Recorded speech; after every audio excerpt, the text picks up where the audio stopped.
रेगिस्तान में विज्ञानियों की टीम को एक प्राचीन जादुई धनुष मिला और जैसे ही वो जमीन से बाहर आया, धरती तक कांप उठी। आदमी ने महसूस किया कि उसकी अपनी जादुई शक्ति उस धनुष की तरफ खींच रही है। वो डर गया कि कहीं कोई इस जादुई धनुष को चुरा न ले, इसलिए वो उसे अपने पास ही रखकर सो गया। लेकिन रात में जादुई धनुष से अजीब सी आवाज आने लगी। वो डर गया और तुरंत सफेद कपड़ा हटाकर उसे शांत करने की कोशिश की, लेकिन जैसे ही उसका हाथ धनुष को छुआ, एक अदृश्य शक्ति ने उसे दूर फेंक दिया। बगल वाले कमरे में उसका छोटा भाई भी इस झटके को महसूस कर चुका था। आदमी को समझ आ गया कि वह इस धनुष को नियंत्रित नहीं कर सकता, इसलिए अगले दिन वह अपने भाई के पास इसे मिलकर समझने गया। लेकिन भाई ने कहा कि पहले उसे इस धनुष की शक्ति को खुद महसूस करना होगा। आदमी ने समय रहते रोक लिया, वरना बड़ा हादसा हो जाता। फिर उन्होंने एक ताइहेजिन स्टील वाला पंजा लाया ताकि उससे धनुष को पकड़ सके, लेकिन जैसे ही वो पंजा धनुष को छुआ, तेज तापमान से वो पिघलकर राख बन गया। ये दृश्य देखकर दोनों सहम गए, क्योंकि यह जादुई धनुष केवल देवताओं की शक्ति वाले लोग ही चला सकते थे।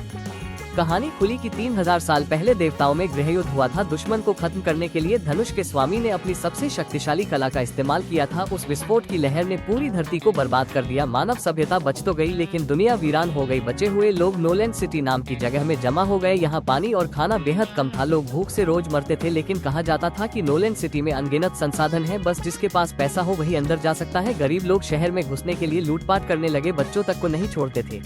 पर अंदर की जिंदगी भी दुखों से भरी थी, क्योंकि नोलैंड का शासक एक तांत्रिक था जो देवयुद्ध का बचे हुआ था। अमर होने के लिए वो गर्भवती महिलाओं को पकड़वाता और उनके अंदर देव जीन इंजेक्ट करवाता। 90 दिन बाद वो उनका सार निकालकर अपनी देह में डालता। इसी तरीके से वो 3000 साल से जीवित था। जिन औरतों का काम खत्म हो जाता उन्हें भट्टी में जला दिया जाता। अमर होना आसान नहीं था, हर 100 साल में उसे नया शरीर चाहिए होता और वो शरीर किसी देवता के पुनर्जन्म का होना जरूरी था। वो कई सालों से इसकी तलाश कर रहा था, पर उसे पता नहीं था कि एक गर्भवती महिला के पेट में ही देवता का पुनर्जन्म मौजूद था।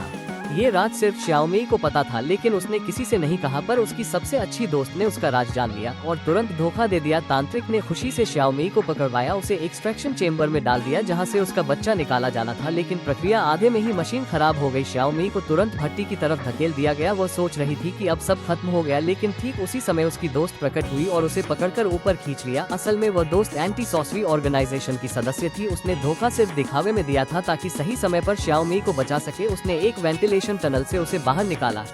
पता चला कि प्राचीन पैगंबरों की किताब के अनुसार अगर कोई महिला देवी का जीन 3 महीने तक सही सलामत रख ले तो उसके गर्भ में पिशनु नाम की देवदूत का पुनर्जन्म आता है। पिशनु के आने से जीवन वृक्ष फिर जन्म लेता और मानवता का नया युग शुरू होता। श्याओमेई को सुरक्षित एंटी सॉर्सरी बेस पर पहुंचाया गया, लेकिन तांत्रिक सान बियाओ भी कहां रुकने वाला था। उसने तुरंत वुशी सेना भेजी। दोनों पक्षों की भिड़ंत शुरू हो गई। संख्या बराबर थी, लेकिन वुशी सेना के हथियार और हवा से हमला उन्हें भारी बना रहे थे। एंटी सॉर्सरी सेना हारने लगी और उनके नेता को भी पकड़ लिया गया। श्याओमेई को दुश्मन उठाकर ले गए और तभी जीवन वृक्ष की एक कोमल पत्ती हवा से उड़ती हुई एंटी सॉर्सरी के योद्धा लेक्सी के हथियार पर आ गिरी। अगले ही पल अद्भुत शक्ति उसके शरीर में भर गई। पता चला कि लेक्सी पिशनु का संरक्षक था। हर पुनर्जन्म में उसकी यादें और शक्तियां खो जाती थी, लेकिन उस पत्ती ने सब वापस लौटा दिया। वो 1 महीने तक अभ्यास करता रहा और फिर सिर्फ एक बार से वुशी सेना के नेता को हराकर श्याओमेई को बचा लिया। लेकिन संकट खत्म नहीं हुआ, क्योंकि उसी समय सान बियाओ ने श्याओमेई से निकाला गया देव सार इंजेक्ट कर लिया और पल भर में 80 साल का बूढ़ा जवान योद्धा बन गया। उसकी ताकत फिर चरम पर लौट आई। अब वह भी प्राचीन देव जादू चला सकता था। एक देव युद्ध दोबारा शुरू होने वाला था और कहानी यहीं पर खत्म हुई।